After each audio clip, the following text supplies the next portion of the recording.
back to another underrated Bronx book. Have not done a video for this series in over 3 years, I think. It's been a long time.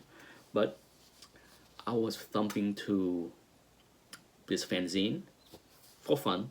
I have a couple of Foom, not the complete series. I wish I do have the whole series because it's neat to go through this book.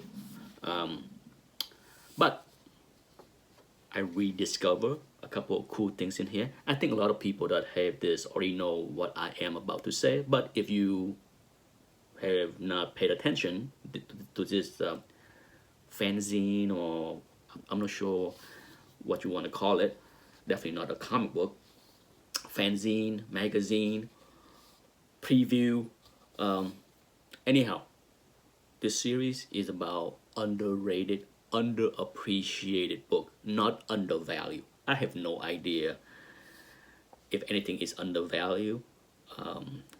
And this hobby has went off the rail for a long time as far as valuing something as more important than something else because of first image, first appearance, first mention. Who knows? Who cares? That's not the point of this series.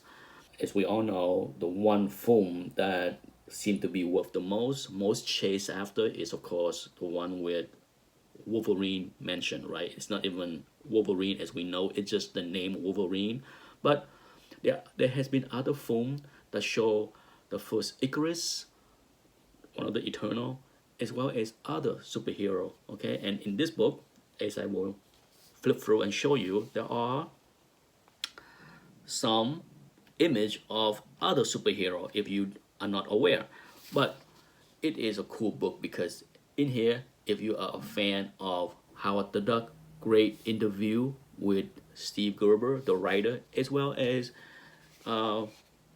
write-ups on the artists that are involved in Howard the Duck. Okay, so that's wonderful. But what I forgot for a long time until I reread this fanzine is, well, first up, here's an image of Ms. Marvel. If you're not aware, this came out a month before Ms. Marvel 1, okay? Does it matter? As far as what the hobby value her first appearances? What even more cool, if you're not aware, and I forgot all about it until I read every single page of this, is there's a blurb in here, okay? There's a blurb in here on page 25. Another tentative new title is Star Wars, which Roy the Boy will be handling with Howling Howie Chaykin, and which should see release sometime in February. This came out September of 1976, so they're talking about February of 1977. It will be a 6-part monthly series adapting the movie of the same name, due to premiere next Easter. And it will coincide with the release of the paperback Star Wars books. Roy is working closely with writer-director George Lucas to coordinate this project, which he feels could turn into something very big. How cool is that? How cool is that little passage? Something very big. Oh yeah, indeed, it turned into something huge. So I thought that was uber neat. Okay, now another neat thing is in this one page here, okay, you can freeze the video, stop the video and read the paragraph right there. Spider-Woman, yes, that paragraph talk about how they are launching shortly Spider-Woman in Marvel Spotlight 32, which is 2 months from now, okay? 2 months from now, Marvel Spotlight 32 will hit the newsstand with Spider-Woman. Yeah, how neat is that, right?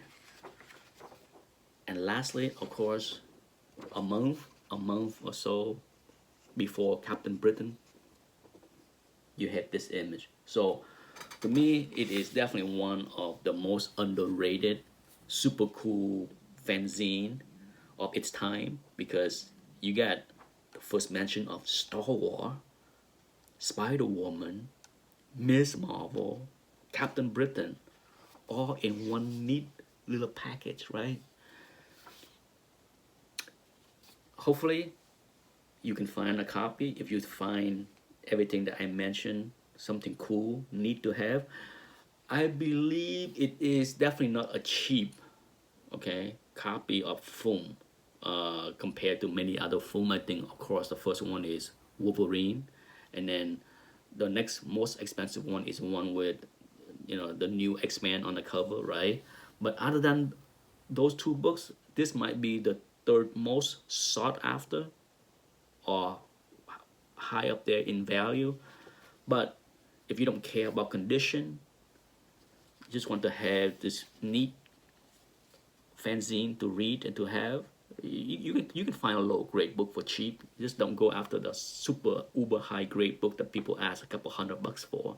But yeah, to me it is so underrated as far as a film, for what kind of information it contain and preview. Okay, to me that Star Wars piece is the most interesting part of this fanzine, which I completely forgot, okay, until I reread this fanzine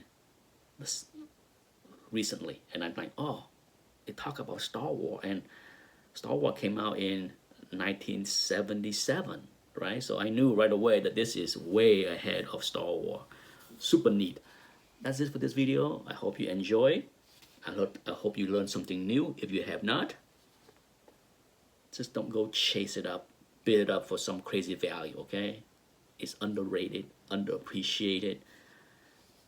Thanks for watching. Bye-bye.